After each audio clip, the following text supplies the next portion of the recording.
هاي قاعي ملك أبا عن جد من شيخ عرميش المحسن الصباح إلي، نازلة بيها شفلات تحفر، ما أعرف المن. هسه أشوف عليها إيقونات إيرانية وتحدي، والله إحنا إيرانيين ندور على جثثنا وجايين نحفر بقاعك، لا موافقة لا خذوا رايي لا قالوا لي. ما أعرف هالتعدي هذا شنو. أنا بالعراق بالبصرة بالقرنة بقاعي إيرانيين ينزلون يحفرون بقاعي، لا والله ما يرد الصد إلا الصد. جاي تحفر بقاعي شلون؟ ما عندنا علم. تحفر بقاعي شلون؟ قاع طابوا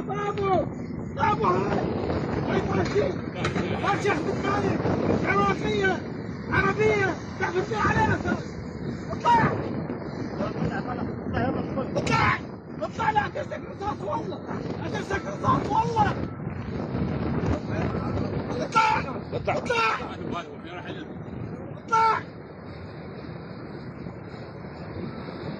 تعال تطلع اطلع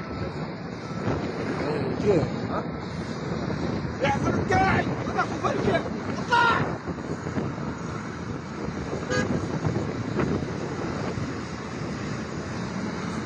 يحفر القاعد يا واحد. اطلع